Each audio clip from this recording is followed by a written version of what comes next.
सारे के सारे साथियों को नमस्कार। फिर से स्वागत है आपका हिमेटोलॉजी की दुनिया में।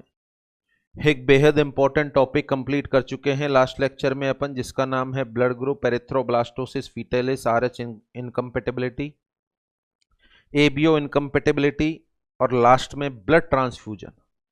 क्या क्या कॉम्प्लिकेशन हो सकते हैं ब्लड ट्रांसफ्यूजन के दौरान, मैचिंग क्रॉस मैचिंग क्या होती है, ठंडा ब्लड लगा दें तो क्या हो जाता है, ज़्यादा समय में लगाएं तो क्या होता है, कम समय में लगाएं तो क्या होता है, कितनी देर में लगाना चाहिए, ट्रांसफ्यूजन रिएक्शन हो तो कौन कौन से दुष्परिणाम हो सकते हैं, ये सारे अपन डील कर चुके हैं। कल लास्ट लेक्चर में अपन ने बेहद इंपॉर्टेंट टॉपिक स्टार्ट कर दिया था जिसका नाम है हीमोस्टेसिस।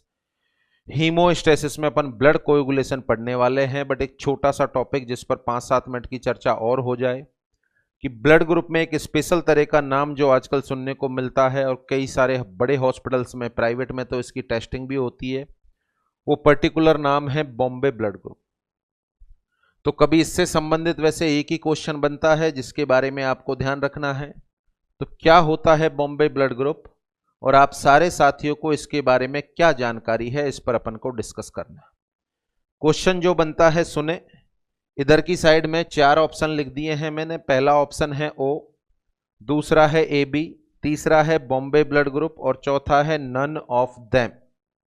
क्वेश्चन पूछ रहा हूं मैं, which of the following is universal donor, which of the following is universal donor, O, AB, Bombay blood group या none of them. Question number 2, which of the following is universal recipient, which of the following is universal recipient.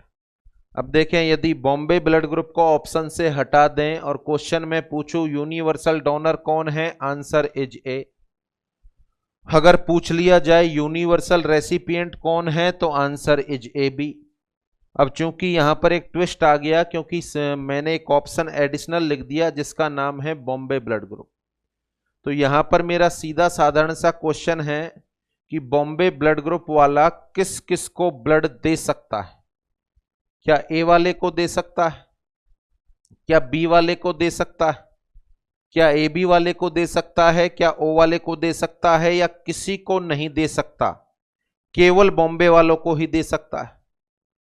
अगला question बनता है Bombay blood group वाला किस किस से blood ले सकता है। अच्छा, ये तो कॉमन सेंस वाली बात हो गई, बॉम्बे ब्लड ग्रुप वाला इंसान बॉम्बे ब्लड ग्रुप वाले पर्सन को ब्लड दे सकता है और बॉम्बे ब्लड ग्रुप वाले पर्सन से ब्लड ले सकता है। क्या किसी और से भी वो ब्लड ले सकता है? क्या ए से ले सकता है, बी से ले सकता है, ए बी से ले सकता है या ओ से ले सकता है?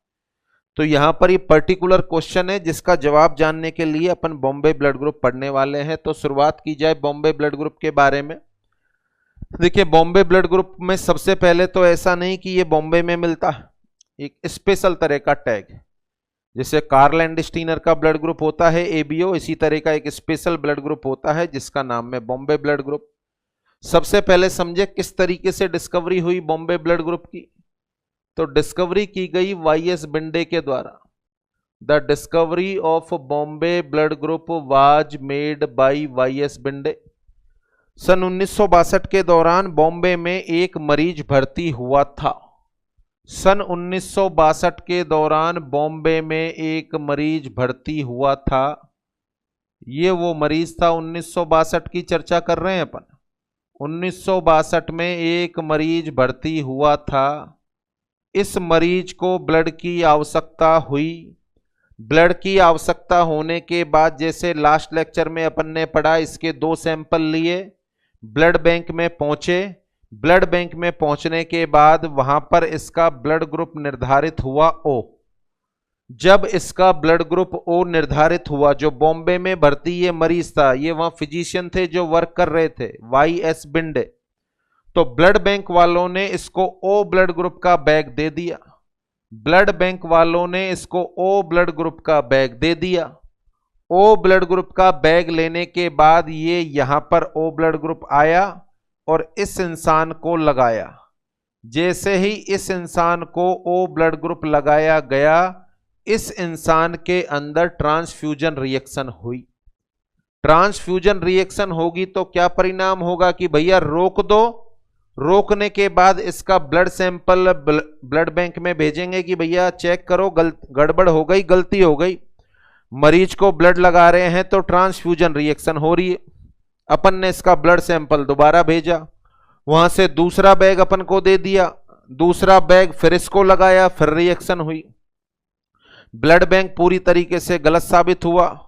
फिर और ब्लड बैंक से मंगाया गया, वहां भी जांच हुई तो इंसान का ब्लड ग्रुप ओ और ओ ही दिया, तो ओ वाले इंसान में ओ ब्लड ग्रुप चढ़ाने पर भी रिएक्शन हो रही थी।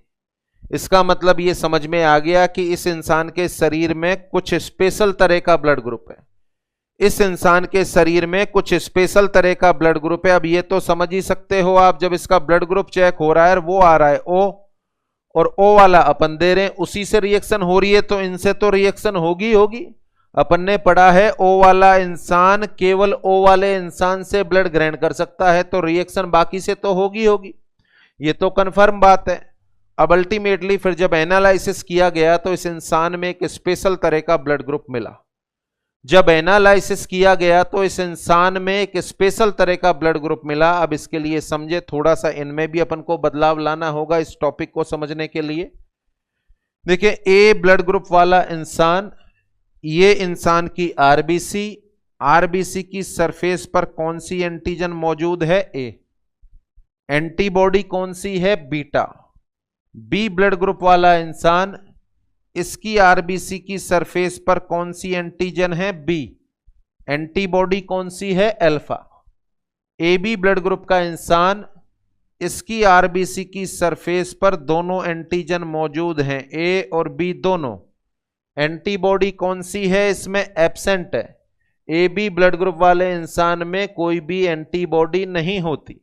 ओ ब्लड ग्रुप वाला इंसान, क्या आरबीसी की सरफेस पर कोई एंटीजन है? नहीं। एंटीबॉडी है क्या? यस, अल्फा और बीटा दोनों मौजूद है। ये मैंने आपको कार्ल लैंडस्टीनर के ब्लड ग्रुप सिस्टम में पढ़ाया था। यहां पर एक एडिशनल चीज और होती है कि ये जो ए और बी एंटीजन होती हैं, ए और बी एंटीजन होती है, इनका निर्माण एक स्पेशल तरह की एंटीजन से होता है जो सारी आरबीसी पे लगी होती। एक ऐसी एंटीजन भी होती है जो सारी आरबीसी पर कॉमन होती है। अब जब सब पर कॉमन है तो उसको पढ़ने का कोई औचित्य नहीं है। कौन सी होती है वो पर्टिकुलर एंटीजन? तो उस एंटीजन का नाम है एच।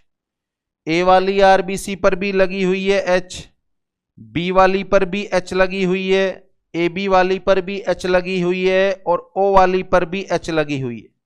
बट चूंकि ये सभी के अंदर कॉमन है इसलिए इसको पढ़ने की आवश्यकता नहीं है। ए वाली आरबीसी, बी वाली आरबीसी, ए बी वाली आरबीसी, ओ वाली आरबीसी, सब पर एक कॉमन एंटीजन पाई जाती है। उस कॉमन एंटीजन का नाम होता है एच एंटीजन।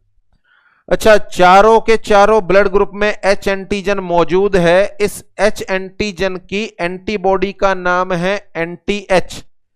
एच एंटीजन की एंटीबॉडी का नाम है एंटी एच। तो ना तो इनके प्लाज्मा में एंटी एच मौजूद है, तो एच एंटीजन के प्रति किसी भी इंसान में कोई भी एंटीबॉडी नहीं होती। एच एंटीजन के प्रति किसी भी इंसान में कोई भी एंटीबॉडी नहीं होती। फिर से समझे, देखें, ऊपर वाला पोर्शन तो मैंने पढ़ा दिया था, ए बी और कोई भी एंटीजन नहीं।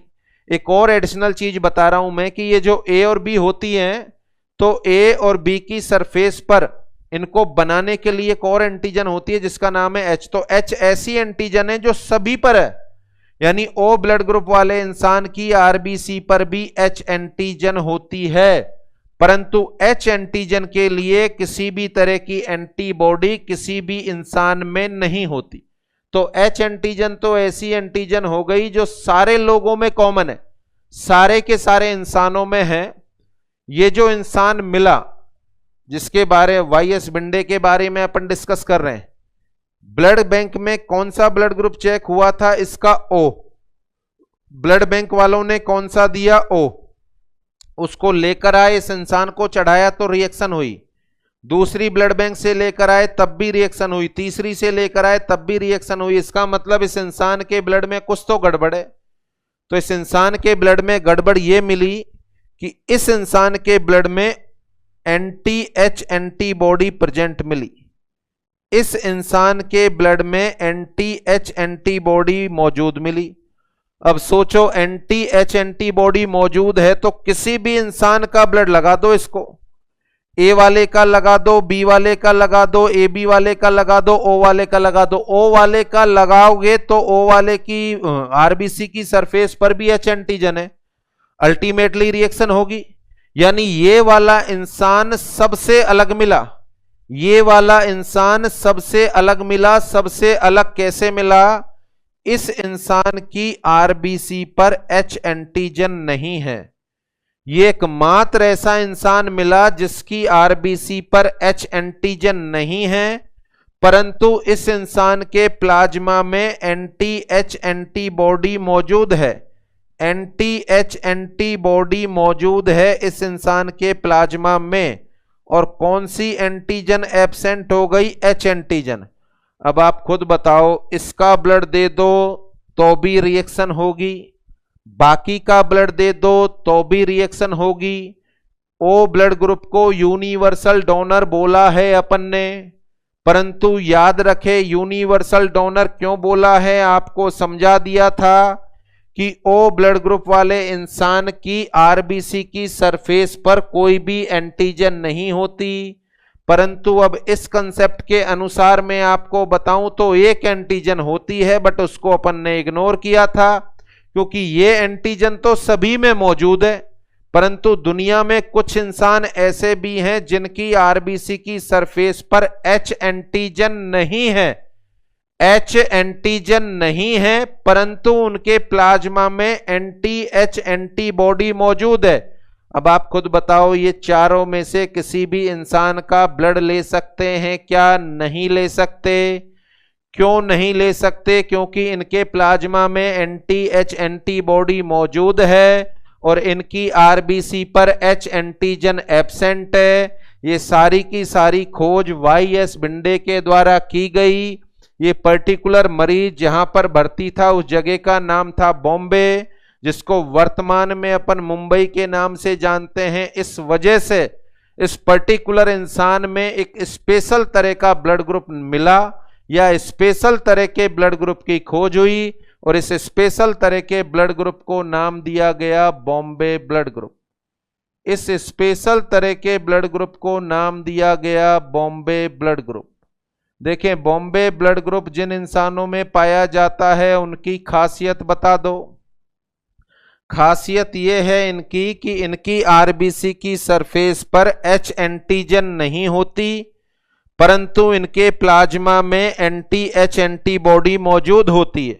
इस वजह से यह इंसान किसी का भी ब्लड नहीं ले सकते, ना तो ओ का ले सकते हैं, ना ए का, ना बी का, ना ए बी का। तो इन इंसानों को ऐसा ही ब्लड चाहिए, ऐसी आरबीसी चाहिए जिस पर किसी भी तरह की एंटीजन मौजूद ना हो।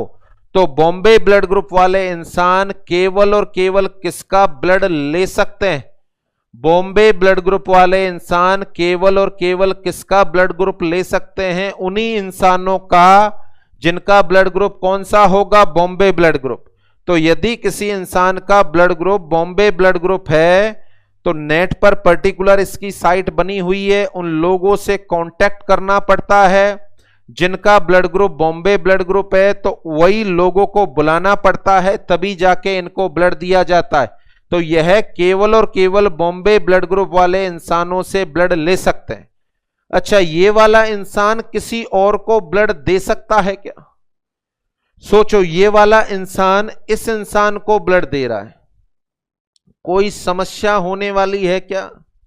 अपना दिमाग दौड़ाओ। बॉम्बे ब्लड ग्रुप वाला इंसान ओ ब्लड ग्रुप वाले इंसान को ब्लड दे रहा है, तो वैसे तो 90% साथियों का आंसर सही आ रहा है, बट 10% साथी ये भी सोच रहे हैं कि सर नहीं दे सकता। क्यों नहीं दे सकता? कि सर इसमें तो एंटी एच एंटीबॉडी है और यहां पर एच एंटीजन है तो रिएक्शन हो जाएगी। फिर से गलती कर रहे हैं आप। कार्ल लैंडस्टीनर भाई साहब ने अपन को भली भांति समझा दिया। डोनेशन और रिसीविंग में डोनर की एंटीजन देखते हैं, डोनेशन और रिसीविंग में डोनर की एंटीजन देखते हैं और रेसिपिएंट की एंटीबॉडी देखते हैं। यहां पर डोनर ये है, ये रेसिपिएंट है। डोनर में कोई एंटीजन है क्या? नहीं है। डोनर में कोई एंटीजन नहीं है, इसका मतलब आसानी से दे सकता है। इस पर कोई एंटीजन नहीं है तो यह O वाले को दे सकता है, यह AB वाले को भी दे सकता है, कोई एंटीजन है ही नहीं। यह B वाले को भी दे सकता है और यह A वाले को भी दे सकता है, और तो और यह बॉम्बे वाले को भी दे सकता है, यह बॉम्बे ब्लड ग्रुप वालों को भी दे सकता है। देखो कंसेप्ट को चेंज कर रहे हैं अपन। यूनिवर्सल डोनर कौन है? यूनिवर्सल डोनर कौन है? ये ऑप्शन है, आंसर है O। अब यदि ऑप्शन ये आ जाए यूनिवर्सल डोनर कौन है, शायद आंसर चेंज हो जाएगा। देखो अपन ने O को यूनिवर्सल डोनर बोला और तब अपन ने समझा था कि O ब्लड ग्रुप वाले इंसान की आरबीसी पर कोई भी एंटीजन नहीं होती, परंतु वास्तविकता समझी जाए तो एक एंटीजन होती है जिसका नाम है H।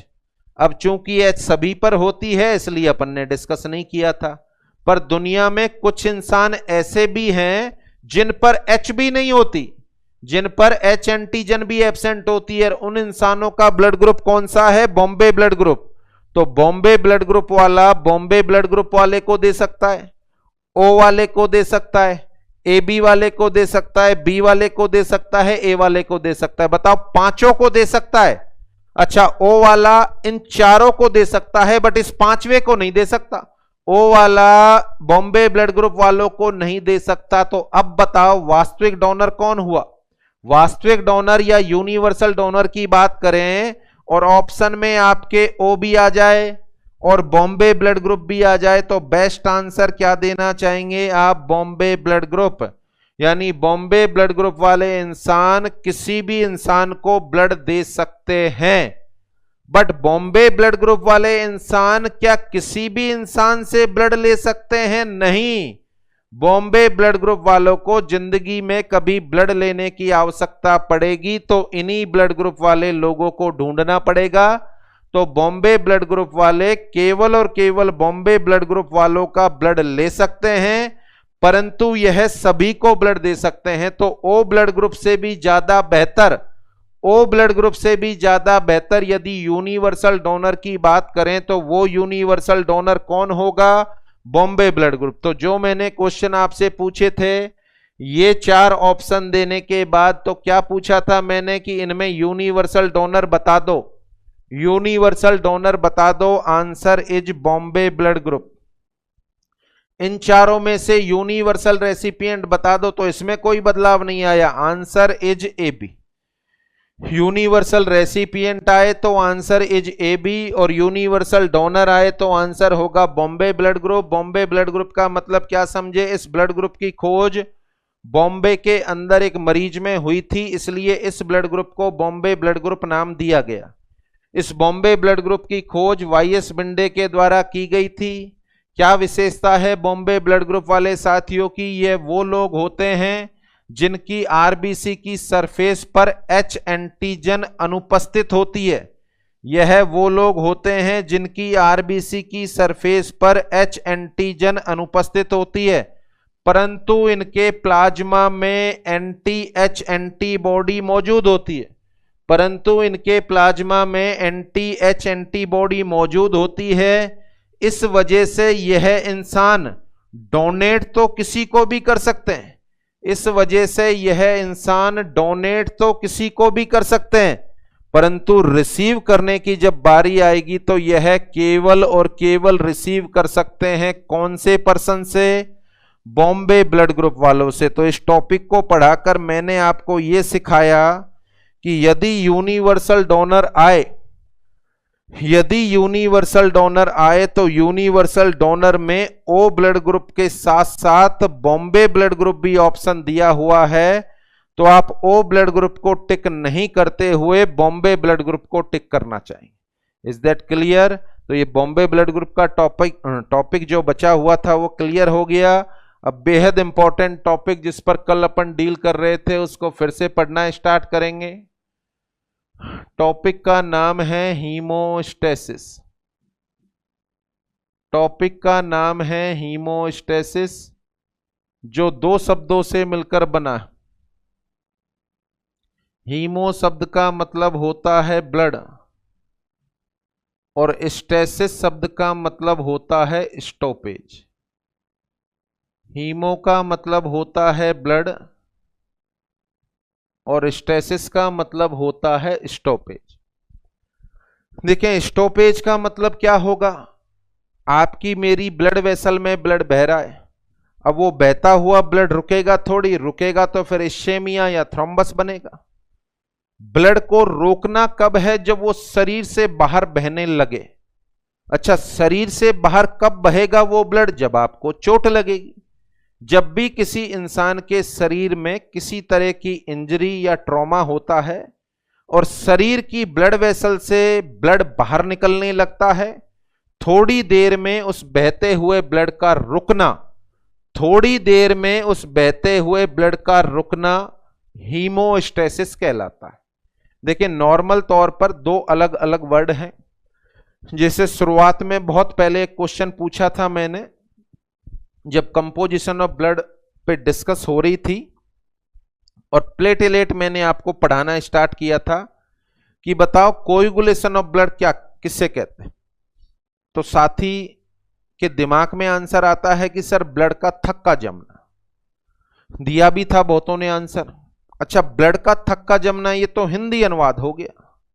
8वीं क्लास में आप ब्लड का थक्का पढ़ते थे, बट अब कोएगुलेशन पढ़ रहे हैं, तो ये तो हिंदी अनुवाद हो गया। फिर आंसर है एक और क्वेश्चन था कि यदि मेरे हाथ की ब्लड वेसल में चोट लगे, यहां पर इंजरी हो शार्प ऑब्जेक्ट से और यहां से ब्लड बहने लगे, तो मेरा पहला स्टेप क्या होगा कि मैं इसको कंप्रेस कर लूंगा। अच्छा, 5 मिनट तक दबाकर रखूंगा, 5 मिनट में यहां से ब्लड निकलना बंद हो जाएगा। क्या बोलेंगे इसको? It is clotting of blood. It is clotting of blood. तो अधिकांश साथियों का आंसर आता है यस सर, यहां पर क्लॉटिंग हो जाती है इसलिए ब्लड का बहना बंद हो जाता है। यहां पर वास्तविक आंसर है no, it is not the clotting of blood. इसी प्रक्रिया को नाम देते हैं हीमोस्टेसिस। इसी प्रक्रिया को नाम देते हैं हीमोस्टेसिस। ब्लड बहने लगा और रुक गया, ब्लड बहने लगा और रुक गया। ब्लड वेसल से ब्लड का बाहर निकलना और बहते हुए ब्लड का रुकना, इसी को बोलते हैं अपन हीमोस्टेसिस। तो चोट लगने के बाद शरीर से होने वाली ब्लीडिंग का स्टॉप हो जाना, चोट लगने के बाद शरीर से होने वाली ब्लीडिंग का स्टॉप हो जाना हीमोस्टेसिस कहलाता है। क्लॉटिंग क्या होती है उस पर भी अभी डिस्कस करेंगे अपन, तो इसको अपन बोलेंगे अरेस्ट ऑफ ब्लीडिंग। हीमोस्टेसिस की परिभाषा को अपन बोलेंगे अरेस्ट ऑफ ब्लीडिंग। ब्लीडिंग का बंद होना कब? कोई कट या इंजरी होने के बाद, after a cut, after a cut और इंजरी, आफ्टर ए कट और इंजरी, यानी ब्लीडिंग का बंद होना। कैसे ब्लीडिंग बंद होती है इस प्रोसीजर को समझें। यहां पर चोट लगी, यहां से ब्लड निकलने लगा, तो इस टिश्यू को मैं बोर्ड पर बना रहा हूं और आप पूरा प्रोसीजर समझे किस तरीके से ब्लीडिंग स्टॉप हो रही है। ये टिश्यू मैंने बोर्ड पर बना दिया, यहां पर ये ब्लड वेसल है, ये ब्लड वेसल पूरी तरीके से इंटैक्ट है। इस ब्लड वेसल के अंदर ब्लड का फ्लो हो रहा है। ये टिश्यू मैंने बना दिया, बीच में ब्लड वेसल बना दी, ब्लड वेसल में ब्लड का फ्लो हो रहा है। चाकू से मेरे हाथ पर किसी तरह का कट लगा और ब्लीडिंग होने लगी।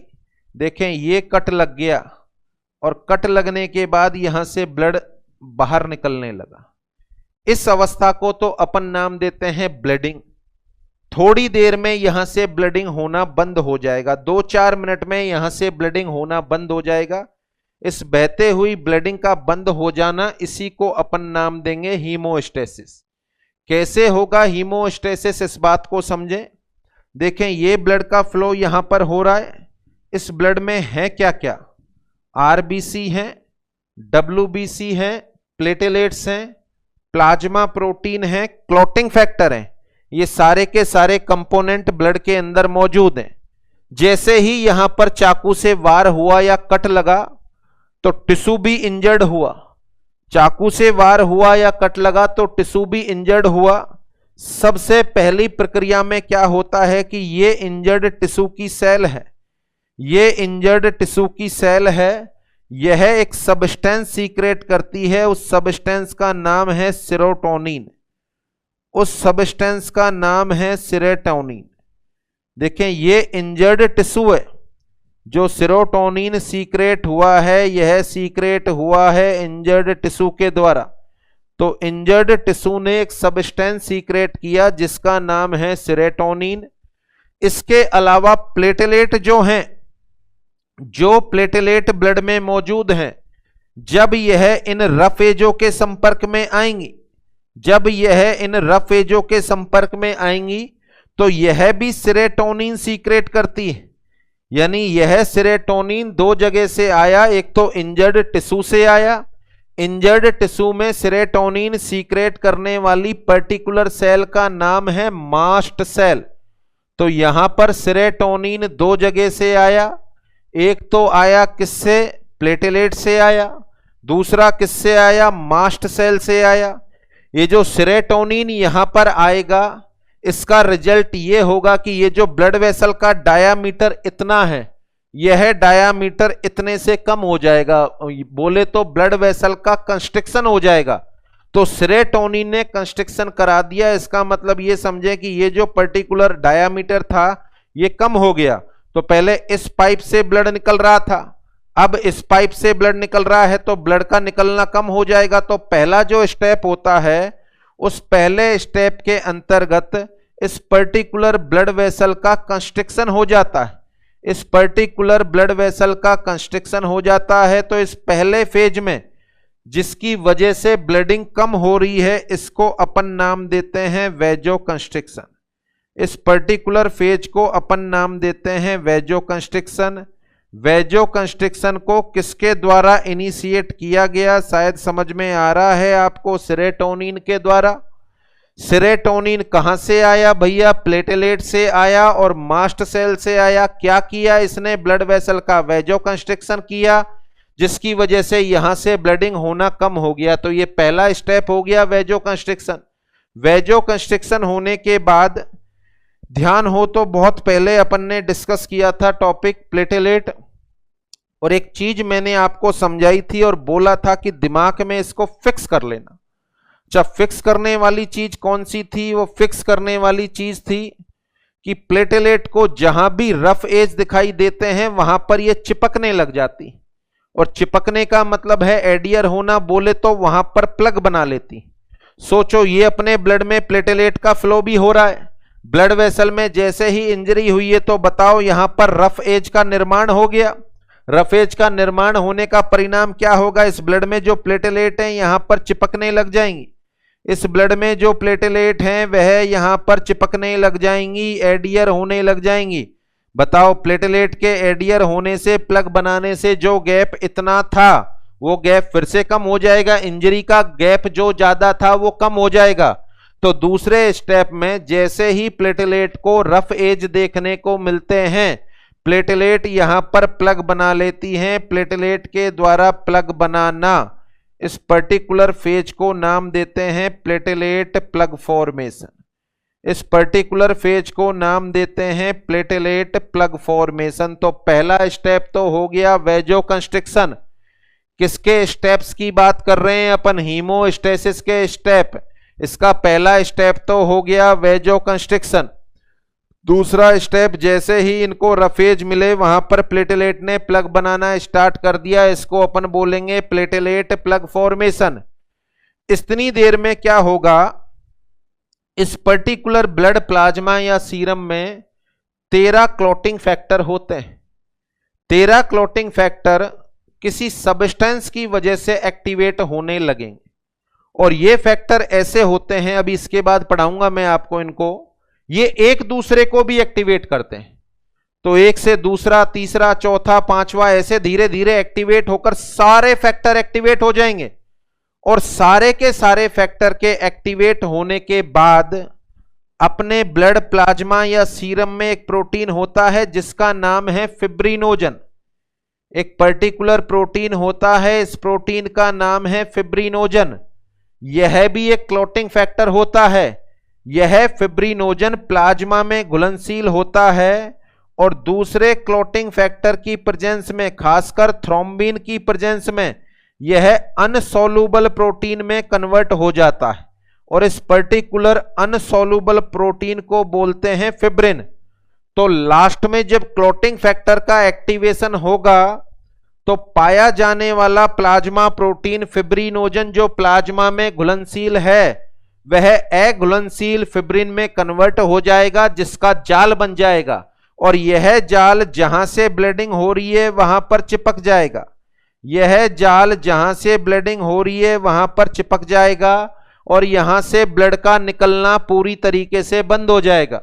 तो जो तीसरा स्टेप है, उस तीसरे स्टेप के दौरान ब्लड में पाई जाने वाली या प्लाज्मा में पाई जाने वाली फिब्रिनोजन फिब्रिन में कन्वर्ट हो जाती है और इस फिब्रिनोजन का फिब्रिन में कन्वर्ट होना, इसी को नाम देते हैं अपन क्लॉटिंग या कोएगुलेशन ऑफ ब्लड। इसी को नाम देते हैं अपन क्लॉटिंग या कोएगुलेशन ऑफ ब्लड। तो क्लॉटिंग और कोएगुलेशन होने की वजह से, क्लॉटिंग या कोएगुलेशन होने की वजह से अल्टीमेटली क्या हुआ, फिब्रिन का निर्माण हुआ। फिब्रिन जहां पर घाव हो रहा था, इंजरी हो रही थी, वहां पर जाल बन के चिपक गया। चिपकने की वजह से ब्लड का बहना पूरी तरीके से बंद हो गया। तो बहती हुई ब्लडिंग का या बहते हुए ब्लड का स्टॉप हो जाना, इसी को क्या नाम दे रहे हैं अपन, हीमोस्टेसिस। हीमोस्टेसिस के लिए कितने फेज इंपॉर्टेंट है, 3। सबसे पहले फेज में क्या हुआ, वेजो कंस्ट्रिक्शन। वेजो कंस्ट्रिक्शन किसके द्वारा कराया गया, सेरोटोनिन के द्वारा। सेरोटोनिन कहां से आया, मास्ट सेल से, और कहां से आया, प्लेटेलेट से आया। दूसरे स्टेप में क्या हुआ, प्लेटेलेट को रफ एज देखने को मिले तो प्लेटेलेट वहां पर चिपकने लग गई और प्लेटेलेट का एडियर होना या चिपकना, इसको बोलते हैं प्लेटेलेट प्लग फॉर्मेशन। इसको बोलते हैं प्लेटेलेट प्लग फॉर्मेशन। उसके बाद तीसरे स्टेप में क्लॉटिंग फैक्टर के एक्टिवेट होने की वजह से फिब्रिनोजन प्रोटीन जो प्लाज्मा में घुलनशील था वह अघुलनशील फिब्रिन में कन्वर्ट हो गया, जिसका जाल बन गया और यह पर्टिकुलर जाल इस पर्टिकुलर घाव पर चिपक गया, जिससे ब्लीडिंग का पूरी तरीके से बहना बंद हो गया। फिब्रिनोजन का फिब्रिन में कन्वर्ट होना, इसी को किस नाम से जानते हैं अपन, क्लॉटिंग ऑफ ब्लड या कोएगुलेशन ऑफ ब्लड। तो मेरे हिसाब से हीमोस्टेसिस के तीनों स्टेप आपको समझ में आ गए। अभी आपको समझा रहा था, जैसे ही यहां पर कट लगता है यहां से ब्लीडिंग होना स्टार्ट हो जाता है। मैं इसको कंप्रेस कर लेता हूं। देखो, कंप्रेस करने का भी एक बेनिफिट होता है कि दबाव लगता है ब्लड वेसल पर तो कंस्ट्रिक्शन बढ़ता है, तो होने वाली ब्लीडिंग कुछ कम हो जाती है। तो पहला स्टेप तो मैं यही करता हूं।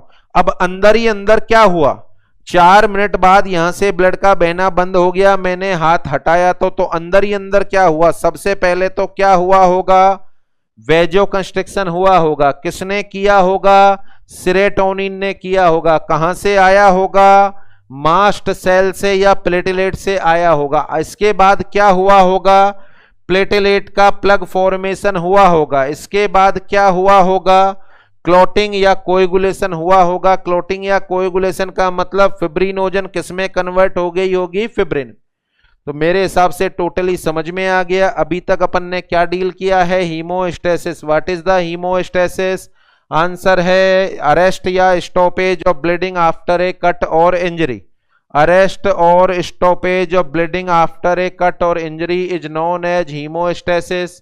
अगला पॉइंट है steps of haemostasis. Steps of haemostasis, haemostasis के कौन कौन से स्टेप होते हैं, 3 स्टेप होते हैं। वेजो कंस्ट्रिक्शन पहला स्टेप, प्लेटेलेट का प्लग फॉर्मेशन दूसरा स्टेप, क्लॉटिंग और कोएगुलेशन तीसरा स्टेप। इन दोनों में तो कुछ अपन को पढ़ना नहीं है। तीसरा पर्टिकुलर टाइप पढ़ना है या टॉपिक पढ़ना है जिसका नाम है क्लॉटिंग और कोएगुलेशन कैसे होता है। कौन कौन से क्लॉटिंग फैक्टर होते हैं, परिभाषा क्या बोलना चाहोगे, इन सभी पर डिस्कस करेंगे। ये पैरामीटर मैं यहां पर पढ़ा रहा हूं, तो यहां पर एक दो पॉइंट आपको बता देता हूं जो आगे आने वाले टाइम में काम आएंगे। ये पर्टिकुलर एक दो पॉइंट आगे आने वाले टाइम में काम आएंगे। देखिए यहां पर मैं कह रहा हूं, ये जो ब्लड वेसल होती है, यहां पर इंजरी हुई, मैं बता रहा हूं प्लेटेलेट यहां चिपकने लग जाती। तो देखें प्लेटेलेट को यहां चिपकाने के लिए, प्लेटेलेट को यहां चिपकाने के लिए पर्टिकुलर इसकी एंडोथीलियल से एक फैक्टर निकलता है, ब्लड वेसल की एंडोथीलियल से एक फैक्टर निकलता है। उस पर्टिकुलर फैक्टर का नाम है वॉन विलब्रेंड फैक्टर। इस पर्टिकुलर फैक्टर का नाम है वॉन विलब्रेंड फैक्टर। अगर किसी इंसान में यह फैक्टर सीक्रेट नहीं हो, अगर किसी भी इंसान में यह फैक्टर सीक्रेट नहीं हो, तो इसका मतलब प्लेटेलेट का प्लग बनाना थोड़ा मुश्किल हो जाएगा। प्लेटेलेट का प्लग बनाना मुश्किल हो जाएगा। तो एक शब्द याद रखना है, इस बीमारी पर कुछ डिस्कस करेंगे अपन। एक बीमारी होती है वॉन विलब्रेंड डिसऑर्डर। यहां पर एक चीज बता रहा हूं कि ये प्लेटेलेट जो ब्लड वेसल की दीवार पर चिपक रही हैं, इनको चिपकाने में क्या किसी का सहयोग है, आपको दिमाग में फिक्स रखना है। यस सहयोग है। किसका सहयोग है? वॉन विलब्रेंड फैक्टर का। Point number 1। उसके अलावा अपन डिस्कस कर रहे हैं, देखो हीमोस्टेसिस हुआ जब ब्लड वेसल में इंजरी हुई, हीमोस्टेसिस हुआ जब ब्लड वेसल में इंजरी हुई। अच्छा, इंजरी का मतलब है ये वाली इंजरी, ब्लड वेसल में बहुत बड़ा छेद हो गया, पोर हो गया और यहां से ब्लड निकलने लगे। अगर ब्लड वेसल में ना के बराबर छेद हो तो क्या ये तीनों स्टेप होंगे? ब्लड वेसल में ना के बराबर छेद हो तो क्या ये तीनों स्टेप होंगे? समझे इस बात को। जैसे एक छोटी सी निडल में लेता हूं और मैं मेरे फिंगर पर प्रिक करता हूं। मैंने निडल ली और निडल को फिंगर में प्रिक किया। देखिए फिंगर में जैसे ही प्रिक होगी यहां से ब्लीडिंग निकलेगी। आप सोचो, छोटा सा छेद हुआ, नाक के बराबर छोटा सा छेद हुआ, मुश्किल से 10 सेकंड में उसको दबा लूं तो बंद हो जाएगी। क्या यहां पर हीमोस्टेसिस हुआ? यस, हीमोस्टेसिस हुआ। बट यहां पर एक और गौर करने वाली बात है, वेजोकंस्ट्रिक्शन हां हुआ होगा, प्लेटेलेट प्लग फॉर्मेशन हां हुआ होगा, बट 10 सेकंड में ब्लीडिंग बंद हो गई और क्लॉटिंग होने में 10 सेकंड से ज्यादा का समय लगता है। तो इसका मतलब 10 सेकंड 20 सेकंड में ब्लीडिंग बंद होने का मतलब तो केवल 2 ही स्टेप होके रह गए। तो बहुत मामूली सा छेद होना, मामूली सी इंजरी होना, उसके लिए क्लॉटिंग तक जाने की जरूरत नहीं पड़ती है। उसके लिए क्लॉटिंग तक जाने की जरूरत नहीं पड़ती है। उस मामूली से छेद को या इंजरी को भर दिया जाता है केवल और केवल किसके द्वारा? प्लेटेलेट के द्वारा। केवल और केवल किसके द्वारा? प्लेटेलेट के द्वारा। यानी उस पर्टिकुलर फेज में बहुत ज्यादा क्लॉटिंग या कोएगुलेशन नॉर्मली नहीं होता। तो ये स्टेप तो मैंने समझा दिए। हीमोस्टेसिस के कितने स्टेप हैं? 3। पहला स्टेप वेजोकंस्ट्रिक्शन, दूसरा प्लेटेलेट प्लग फॉर्मेशन, तीसरा क्लॉटिंग और कोएगुलेशन। अब ये दोनों में तो कुछ पढ़ाने की आवश्यकता नहीं है। क्लॉटिंग और कोएगुलेशन अभी शुरू करने वाला हूं। यहां पर 2 चीजें बता दी। अब ये जो दूसरी चीज बता रहा हूं ये बीटीसीटी में काम आएगी। जब मैं बीटीसीटी पढ़ाऊंगा तो ये वाला कंसेप्ट काम आएगा। क्या बता रहा हूं मैं? 2 चीजें यहां पर क्या बता रहा हूं। पहली चीज, प्लेटेलेट रफ एज को देखते ही चिपकने लग गई। क्या इनको चिपकाने में किसी का सहयोग है? क्या इनको चिपकाने में किसी का सहयोग है? तो आपका आंसर है यस सर। किसका सहयोग है? एक फैक्टर का। क्या नाम है उस फैक्टर का? आंसर है वॉन विलब्रेंड फैक्टर। आंसर है वॉन विलब्रेंड फैक्टर। दूसरा, अगर एक छोटी सी पिन या निडल से आपकी बॉडी में एक छोटा सा पोर हो जाए, निडल को मैं अपने हाथ की फिंगर में प्रिक करूं और यहां से ब्लीडिंग निकलने लगे, तो आप अंदाजा लगाओ कितने टाइम तक ब्लीडिंग होगी? 10 सेकंड, 15 सेकंड। क्या वो 10-15 सेकंड बाद ब्लीडिंग बंद हो गई तो तीनों फेज हुए क्या? नहीं, 2 ही फेज से काम चल गया। कौन कौन से फेज? वेजो कंस्ट्रिक्शन हुआ होगा और साथ में प्लेटेलेट का प्लग फॉर्मेशन हुआ होगा, यानी बहुत माइनर या ना के बराबर इंजरी होने पर क्लॉटिंग की आवश्यकता नहीं पड़ती, प्लेटेलेट ही उस छेद को भर देती हैं और प्लेटेलेट ही वहां से ब्लीडिंग होना स्टॉप कर देती। तो it is the meaning of haemostasis, steps of haemostasis. अब अपन को टॉपिक पढ़ना है जिसका नाम है क्लॉटिंग, क्लॉटिंग और कोएगुलेशन ऑफ ब्लड, क्लॉटिंग और कोएगुलेशन ऑफ ब्लड। सबसे पहले तो मैं पूछ रहा हूं आपसे, इसकी परिभाषा क्या होगी? What is the meaning of clotting? बिल्कुल भी दिमाग नहीं लगाएं कि ये वाली चीज क्लॉटिंग होगी, नो, ये वाली चीज तो हीमोस्टेसिस हो गई। क्लॉटिंग नाम आप किसको देना चाहेंगे? देखिए, मेरा ब्लड सैंपल निकालें आप, EDTA वायल में लें 5 ml, सॉरी प्लेन वायल में लो 5 ml, उसको एक जगह रख दो और 2 घंटे बाद उसको उठा कर देखो। जब आपने मेरा ब्लड सैंपल लिया था तो वो लिक्विड था, पूरी तरीके से लिक्विड था। क्या 2 घंटे बाद भी वह पूरी तरीके से लिक्विड है? समझ में आ रहा है आपको कि वह लिक्विड नहीं, जेली लाइक मास बन गया, जेली लाइक मास बन गया। अब यहां भी चर्चा करें, ये भी हीमोस्टेसिस मान लो, एक बार के लिए हीमोस्टेसिस मान लो। सोचो, हीमोस्टेसिस का पहला फेज वेजो कंस्ट्रिक्शन, वायल में ब्लड लिया है, यहां कोई वेजो कंस्ट्रिक्शन थोड़ी होगा, नहीं होगा, वायल में कोई वेजो कंस्ट्रिक्शन नहीं होगा। नंबर 2, प्लेटेलेट का प्लग फॉर्मेशन, तो यहां कोई रफेज थोड़ी है, यहां कोई रफेज थोड़ी है जो प्लेटेलेट प्लग बनाएंगी, उन्होंने भी नहीं बनाया। तो ये ब्लड लिक्विड से गाढ़ा कैसे हो गया, जेली लाइक मास में परिवर्तित कैसे हो गया? तो इसका आंसर सीधा सा है, हवा के संपर्क में आने से इस ब्लड में पाए जाने वाले क्लॉटिंग फैक्टर एक्टिवेट हो गए और सभी ने एक दूसरे को एक्टिवेट कर दिया, और सभी के एक्टिवेट होने की वजह से लास्ट में फिब्रिनोजन फिब्रिन में कन्वर्ट हो गई, फिब्रिनोजन फिब्रिन में कन्वर्ट हो गई। अभी अभी पढ़ा है अपन ने फिब्रिनोजन का फिब्रिन में कन्वर्ट होना, इसी को क्या नाम देंगे आप? क्लॉटिंग या कोएगुलेशन ऑफ ब्लड। तो मतलब क्या हुआ कि जब भी किसी इंसान के ब्लड को शरीर से बाहर निकालकर, जब भी किसी इंसान के ब्लड को शरीर से बाहर निकालकर किसी कंटेनर में लिया जाता है, तो वह ब्लड थोड़ी ही देर में अपनी लिक्विडिटी को छोड़कर जेली लाइक मास में कन्वर्ट हो जाता है, अपनी लिक्विडिटी को छोड़कर जेली लाइक मास में कन्वर्ट हो जाता है। इस ब्लड का लिक्विडिटी को छोड़कर जेली लाइक मास में कन्वर्ट होना, इसी को क्या बोलेंगे आप? क्लॉटिंग और कोएगुलेशन ऑफ ब्लड। क्वेश्चन एक ही दिमाग में स्पेशल आ सकता है कि सर क्लॉटिंग फैक्टर किसने एक्टिवेट किए? एयर के एक्सपोजर से एक्टिवेट हुए, एयर के एक्सपोजर से क्लॉटिंग फैक्टर एक्टिवेट हो जाते हैं और एक दूसरे को एक्टिवेट करते हैं, जिससे फिब्रिनोजन फिब्रिन के अंदर कन्वर्ट हो जाती है। तो देखो, 2 अलग अलग बातें हो गई, शरीर पर चोट लगना, ब्लडिंग होना, थोड़ी देर में बहते हुए ब्लड का बंद हो जाना, दैट इज द हीमोस्टेसिस।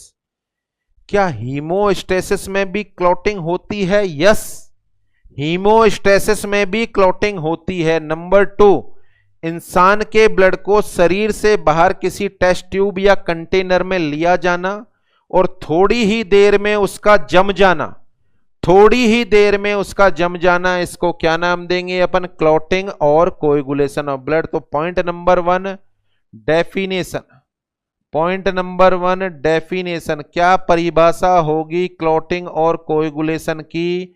तो देखें, परिभाषा होगी, when the blood of a human has been taken into a container, when the blood of human is taken into a container, after some time it loses its liquidity and convert into a jelly like mass.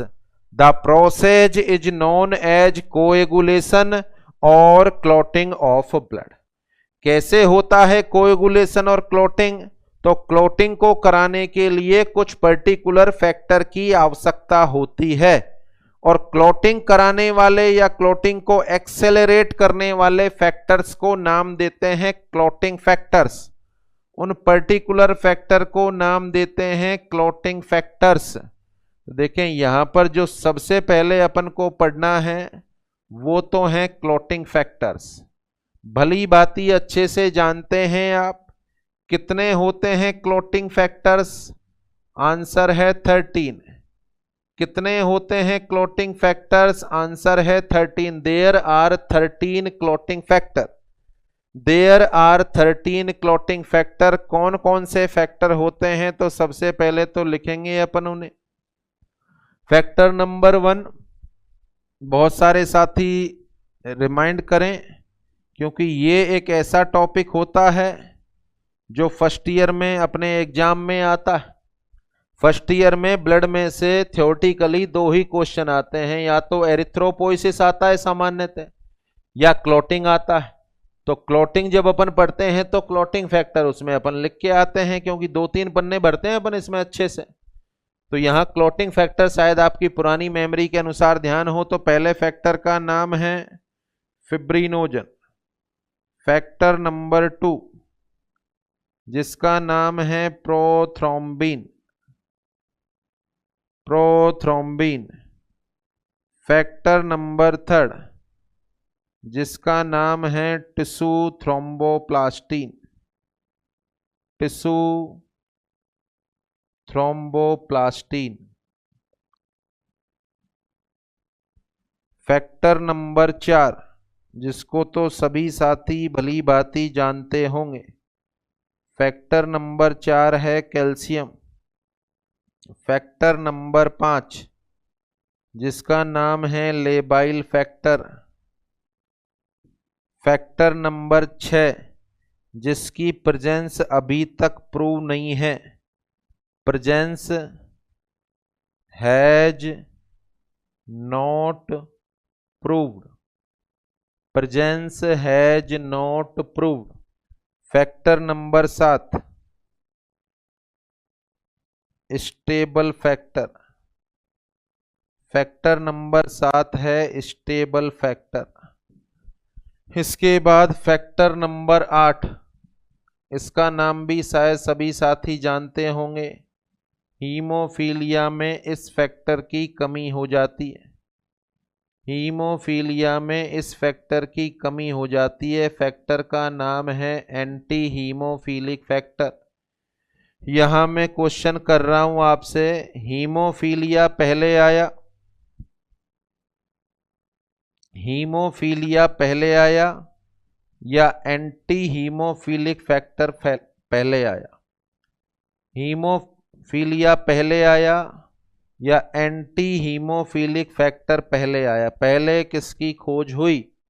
शायद answer चल रहा होगा। Factor number 9 जिसका नाम है Christmas factor. Factor number 10 Stuart Prower factor.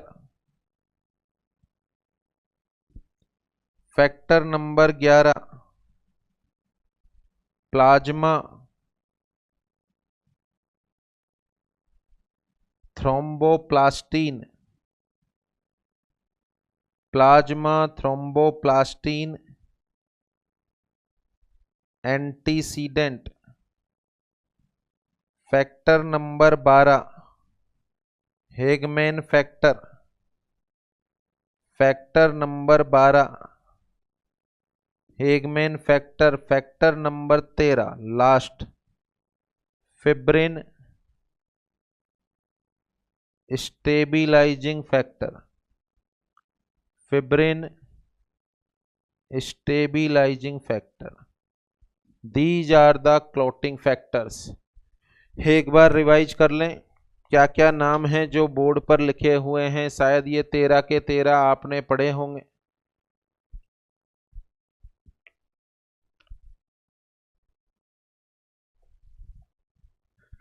देखें सबसे ऊपर लिखा हुआ है क्लॉटिंग या कोएगुलेशन ऑफ ब्लड। क्या परिभाषा होती है इसकी, अच्छे से समझ लिया आपने। इंसान के ब्लड को शरीर से बाहर निकालकर टेस्ट ट्यूब में लिया जाए तो थोड़ी ही देर में वह लिक्विड से सॉलिड में कन्वर्ट हो जाता है। यह प्रक्रिया क्लॉटिंग कहलाती है। कितने होते हैं क्लॉटिंग फैक्टर, पहले से ध्यान है, कभी गलत हो ही नहीं सकता, 13 होते हैं। कौन कौन से हैं 13? बोर्ड पर नाम लिखा हुआ है। फिब्रिनोजन है, प्रोथ्रोम्बिन है, tissue thromboplastin, calcium, labile factor, छठे पे नहीं है, 7वां स्टेबल फैक्टर, 8वां एंटी हीमोफिलिक फैक्टर, 9वां क्रिसमस फैक्टर, 10वां स्टुअर्ट प्रोवर फैक्टर, 11वां प्लाज्मा थ्रोम्बोप्लास्टिन एंटीसीडेंट, 12वां हेगमान फैक्टर और 13वां फिब्रिन स्टेबिलाइजिंग फैक्टर। तो मेरे हिसाब से 13 के 13 याद हो जाने चाहिए आपको। हो जाएंगे क्या? कि सर हो जाएंगे तो फिर आपका क्या फायदा, फर्स्ट ईयर में तो रटे ही थे हमने, अब करेंगे कोई ना कोई ट्रिक बनाकर। तो देखें, मैं आपसे कहूंगा कि आपको कोई भी ट्रिक बनाने की आवश्यकता नहीं है, सिर्फ काम की चीजें याद रखनी है। लेक्चर खत्म होने से पहले काम की चीजें आपको 100% याद हो जाएंगी और जिंदगी में आप कभी नहीं भूलेंगे। सबसे पहले इसमें कुछ जनरल क्वेश्चन में कर लूं। क्वेश्चन नंबर 1, कल मैंने बोर्ड पर 5 नाम लिखे थे और मैंने उनमें हां या ना का जवाब आपसे पूछा था। 5 नाम में एक नाम था फिब्रिनोजन एक क्लॉटिंग फैक्टर है, यस और नो। मेरे हिसाब से अब आंसर सामने है, आंसर इज यस। दूसरा, कैल्शियम एक क्लॉटिंग फैक्टर है, यस और नो। आंसर आपके सामने है, आंसर है यस। तीसरा, प्रोथ्रोम्बिन एक क्लॉटिंग फैक्टर है, आपके सामने है, आंसर इज यस। चौथा, vitamin K is a clotting factor, vitamin K is a clotting factor.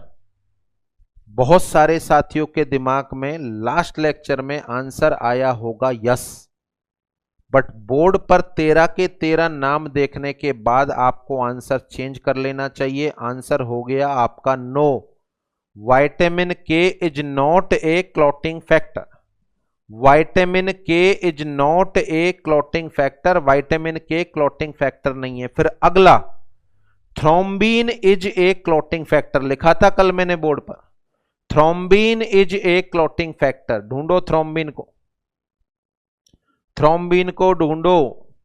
और इसके बारे में तो शायद मैं बता दूं कि 90% साथियों के दिमाग में आया होगा कि हां थ्रोम्बिन तो होता है।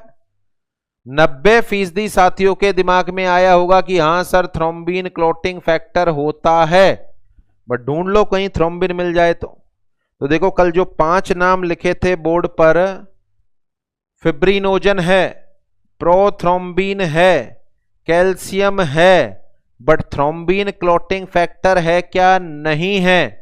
विटामिन के क्लॉटिंग फैक्टर है क्या? नहीं है। और आगे बढ़े, डिस्कस करें। फिब्रिनोजन क्या होगा? ये प्रोटीन है, फिब्रिनोजन प्रोटीन है, prothrombin protein, tissue thromboplastin protein, labile factor protein, stable factor protein, जितने भी लिखे हो सारे protein. Calcium no, calcium is not a protein. अपन सब जानते हैं calcium is a ion, calcium is not a protein. अपन सब जानते हैं कैल्शियम इज ए आयन। तो सारे क्लॉटिंग फैक्टर में एकमात्र आयन जो क्लॉटिंग कराने के लिए रेस्पॉन्सिबल है, सारे क्लॉटिंग फैक्टर में एकमात्र आयन जो क्लॉटिंग कराने के लिए रेस्पॉन्सिबल है, क्या नाम है उसका? कैल्शियम। देखिए, नहीं भी पढ़ा था तो भी आपको इसका आंसर पता था, बस मेरे पढ़ाने से ये याद रख लेना कि कौन से नंबर पर है कैल्शियम, चौथे नंबर पर।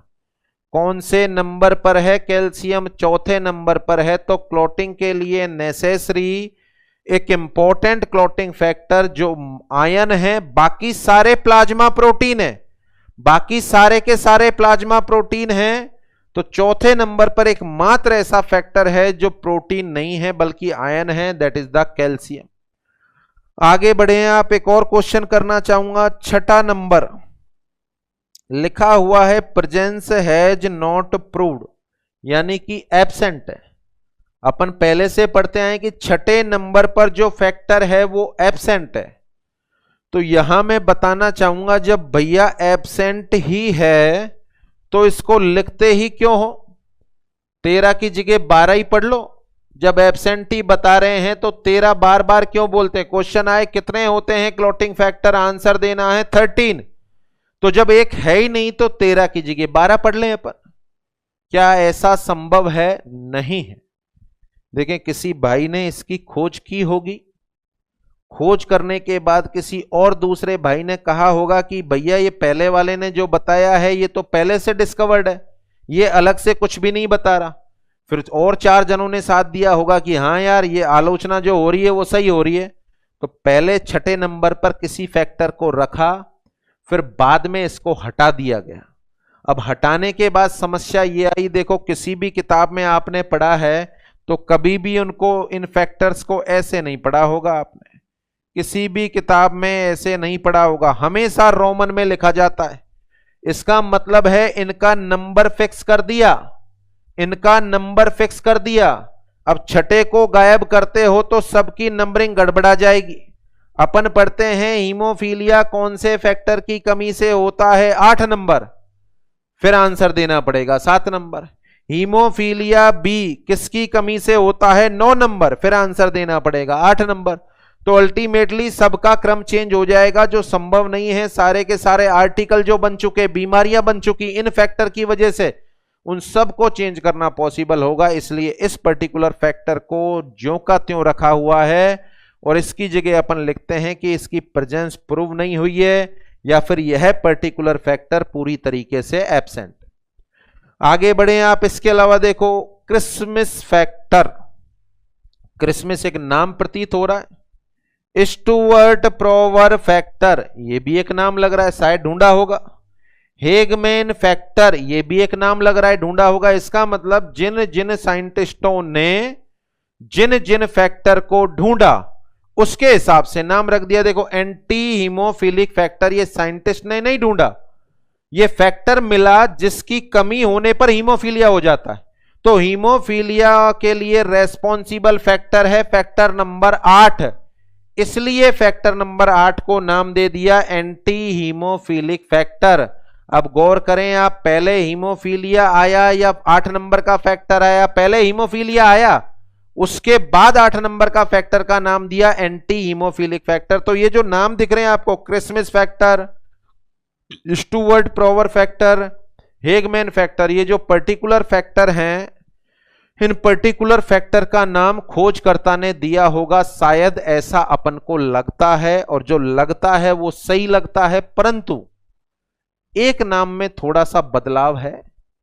ये जो 9 नंबर पर क्रिसमस फैक्टर लिखा हुआ है, ये जो 9 नंबर पर क्रिसमस फैक्टर लिखा हुआ है, ये क्रिसमस ने नहीं ढूंढा, इसको क्रिसमस में ढूंढा गया। यानी जो मरीज भर्ती था उस मरीज का नाम था क्रिसमस, और उस मरीज में इस पर्टिकुलर फैक्टर की खोज की गई, तब जाके क्रिसमस फैक्टर डिस्कवर हुआ। तो यहां पर ध्यान रखना है कि ये जो फैक्टर बाकी जो साइंटिस्टों के नाम पर दिए हैं, ये जिन्होंने डिस्कवर किया उन्होंने अपना नाम दे दिया, परंतु यहां पर जो क्रिसमस फैक्टर है ये इसका नाम खोजकर्ता के नाम पर नहीं दिया, बल्कि किसके नाम पर दिया है? मरीज के नाम पर दिया है। किसके नाम पर दिया है? मरीज के नाम पे दिया। तो क्या बता रहा हूं मैं आपको, पहला पॉइंट, सारे के सारे प्लाज्मा प्रोटीन हैं छोड़कर चौथे नंबर के फैक्टर को, क्या है वो? एक आयन। क्या है वो? एक आयन है। सॉरी। नंबर 2, छठे नंबर के फैक्टर को जब है ही नहीं तो क्यों ना हटा दिया जाए? नहीं हटा सकते, सब कुछ गड़बड़ हो जाएगी, हर बीमारी में संशोधन करना होगा। इसलिए छठे में अपन लिखते हैं कि हां एब्सेंट है, क्योंकि इनका क्रम फिक्स है जो कि रोमन के आधार पर निर्धारित किया गया।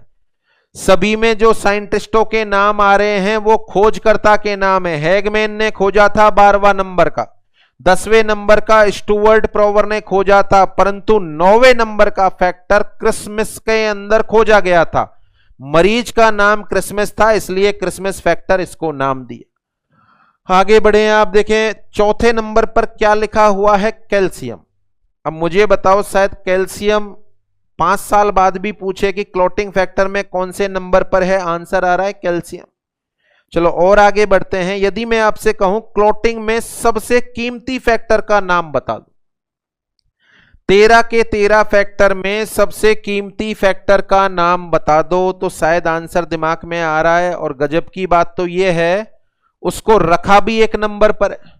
देखो ध्यान हो तो, प्लेटेलेट के समय से यह चीज मैं आपको पढ़ा रहा हूं कि क्लॉटिंग के दौरान फिब्रिनोजन फिब्रिन में कन्वर्ट होता है। ये तो आपके दिमाग में फिक्स हो गया, क्लॉटिंग के दौरान फिब्रिनोजन फिब्रिन में कन्वर्ट होता है। यहां तक पढ़ा दिया, fibrinogen is a clotting factor, fibrinogen is a clotting factor and fibrinogen is also known as clotting protein. तो क्लॉटिंग में सबसे ज्यादा कीमती फैक्टर का नाम है फिब्रिनोजन। और गजब की बात, पहले नंबर पर है। पहले नंबर पर कौन सा क्लॉटिंग फैक्टर है? वह फैक्टर जो सबसे कीमती है, वह फैक्टर जो सबसे कीमती है। क्या नाम है? फिब्रिनोजन। चौथे नंबर पर कौन सा फैक्टर है? कैल्शियम। अच्छा, वह फैक्टर जिसकी कमी से हीमोफीलिया हो जाता है, तो ये 8वीं क्लास से जानते हैं।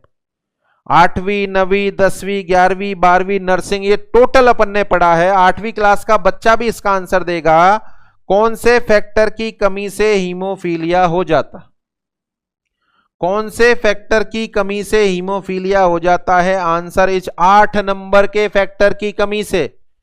कौन सा है 8 नंबर का फैक्टर? आंसर है एंटी हीमोफिलिक फैक्टर। आंसर है sorry, anti haemophilic factor 8 number की कमी से हीमोफीलिया हो जाता है। तो 3 फैक्टर हो गए। देखो, 1 नंबर याद रखना है, 4 नंबर याद रखना है, 8 नंबर याद रखना है। अच्छा, क्लॉटिंग में होगा क्या? क्लॉटिंग में यह होगा कि फिब्रिनोजन फिब्रिन में कन्वर्ट हो जाएगा। क्लॉटिंग में यह होगा कि फिब्रिनोजन किस में कन्वर्ट हो जाएगा? फिब्रिन में कन्वर्ट हो जाएगा। यानी क्लॉटिंग के दौरान फिब्रिनोजन का कन्वर्जन फिब्रिन में हो जाएगा। अच्छा, जो फिब्रिन बनेगा, या इसको इस तरीके से समझें आप, ये फिब्रिनोजन और इसका कन्वर्जन हो गया फिब्रिन में। ये जो फिब्रिन बनेगा या जाल बनेगा, यह इस तरह का होगा। यह जो जाल बनेगा यह इस तरह का होगा, बोले तो लूज होगा। अब इसमें बीच बीच में छेद आपको दिख रहे हैं, इनमें से थोड़ा बहुत फ्लूइड लीक होगा। अगर ये जाल टाइट हो जाए, अगर ये जाल टाइट हो जाए तो बताओ, अब इसमें से फ्लूइड लीक नहीं होगा। तो जो जाल बना है इसमें बीच बीच में छेद है, यहां से थोड़ा थोड़ा फ्लूइड लीक होता रहेगा। अब ये थोड़े थोड़े फ्लूइड को भी बंद करने के लिए क्यों ना इस जाल को पूरी तरीके से टाइट कर दें। और इस क्लॉट को टाइट करना यह कहलाता है क्लॉट रिट्रैक्शन। यह कहलाता है क्लॉट रिट्रैक्शन। ये जो जाल बना वो लूज था और लूज टाइट हो गया। टाइट होने का मतलब है स्टेबल हो गया।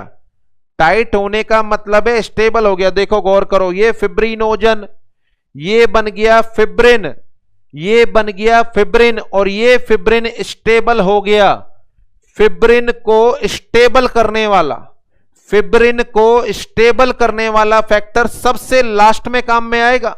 फिब्रिनोजन पहले तो फिब्रिन में कन्वर्ट होगा और फ्री तो फिब्रिन टाइट होगा। तो फिब्रिन को टाइट जंक्शन में बदलने वाले फैक्टर जो सबसे लास्ट में काम करेगा, यानी फिब्रिनोजन फिब्रिन में कन्वर्ट होगा और उसके बाद फिब्रिन का जाल टाइट होगा।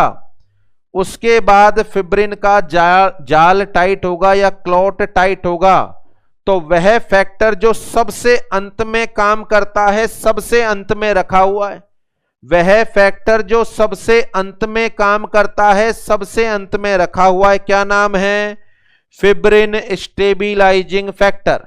Name is fibrin stabilising factor. किसको स्टेबल करने वाला? फिब्रिन को। कौन से नंबर पर है? 13वें नंबर पर।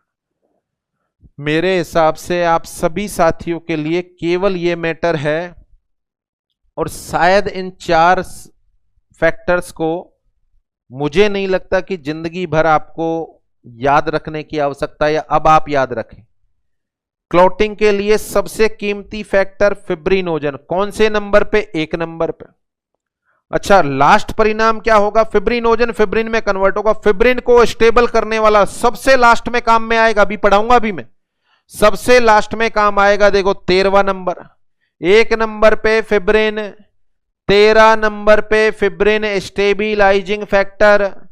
और आगे बढ़े, 4 नंबर पर कौन सा है? कैल्शियम। सारे प्लाज्मा प्रोटीन हैं, एकमात्र ऐसा फैक्टर जो प्लाज्मा प्रोटीन ना होकर आयन होता है, क्या नाम है उसका? कैल्शियम। कौन से नंबर पर? 4थे नंबर पर। और वह फैक्टर जिसकी कमी की वजह से हीमोफीलिया हो जाता है, कौन से नंबर पर है? 8 नंबर।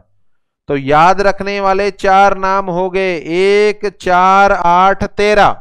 1 4 8 13। 1 नंबर पर कौन सा? फिब्रिनोजन। 4 नंबर पर कौन सा? कैल्शियम।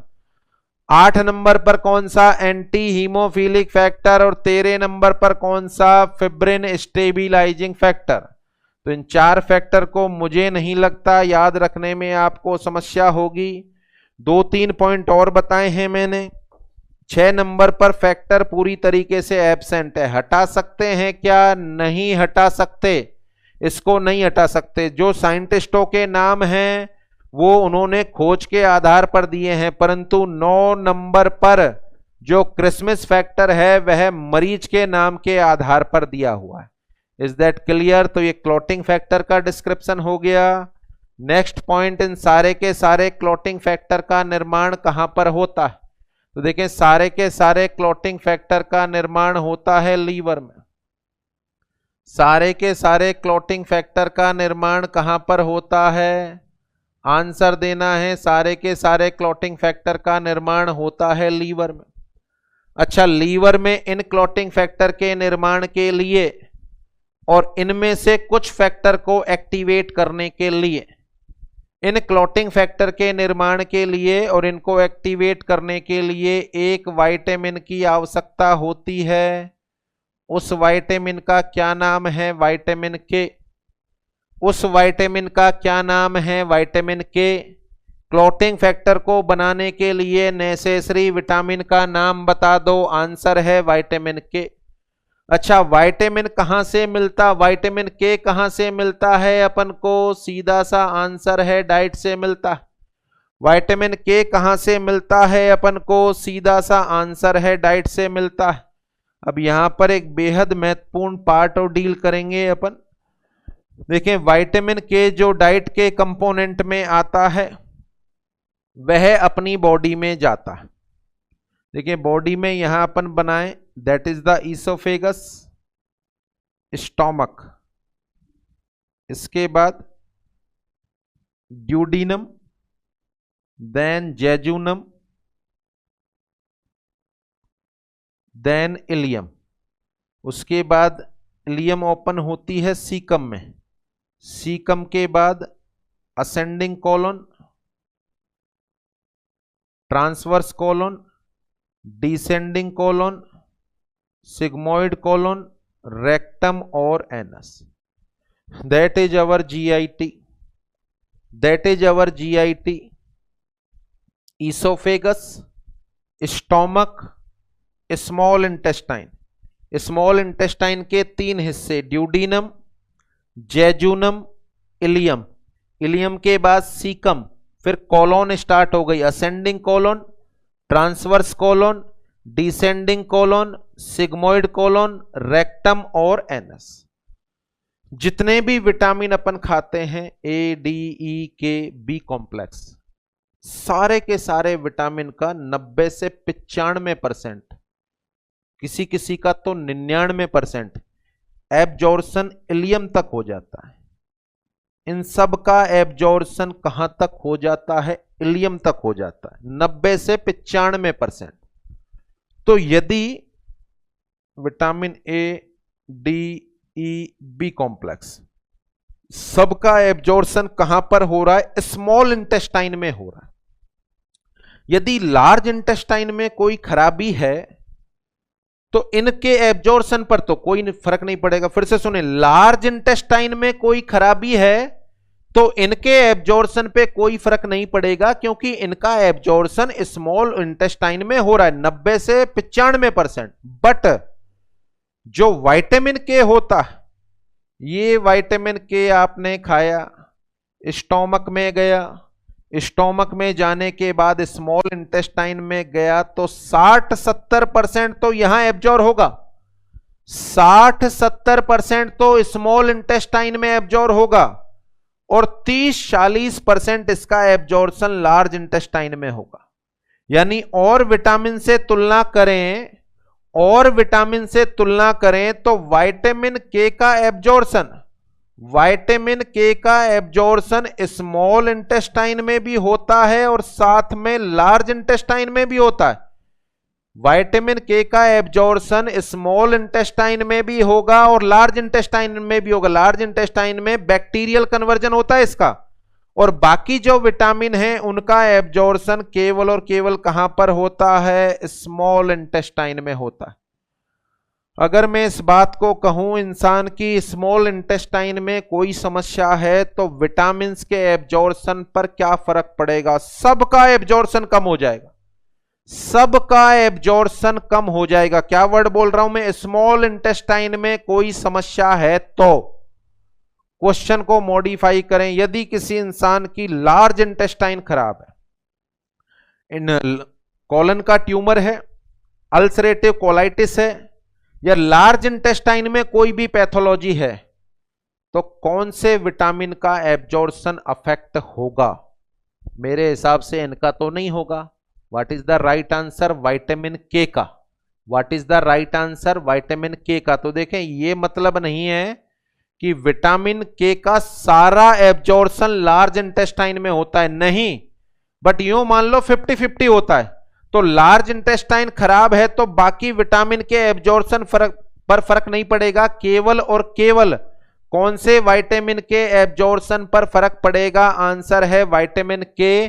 तो यहां अपन मान सकते हैं स्मॉल इंटेस्टाइन में तो सभी का हो रहा है, जितने भी विटामिन आप खाते हो सभी का एब्जॉर्प्शन स्मॉल इंटेस्टाइन में हो रहा है, बट विटामिन के एब्जॉर्प्शन के लिए कौन रेस्पॉन्सिबल है, यहां पर अपन लिखेंगे लार्ज इंटेस्टाइन। कौन रेस्पॉन्सिबल है, आंसर है लार्ज इंटेस्टाइन। तो समझने वाली बात यह हुई, जितने भी क्लॉटिंग फैक्टर होते हैं सारे के सारे क्लॉटिंग फैक्टर का लगभग निर्माण कहां पर होता है, आंसर इज लीवर। नंबर 2, कोई विटामिन चाहिए क्या इनके निर्माण के लिए? यस चाहिए। क्या नाम है? विटामिन के। विटामिन के का एब्जॉर्प्शन दोनों इंटेस्टाइन में होता है, बट बाकी का केवल स्मॉल में होता है। तो इंटेस्टाइन अफेक्ट हुई यदि लार्ज, तो कौन से विटामिन का एब्जॉर्प्शन कम हो जाएगा, आंसर है विटामिन के।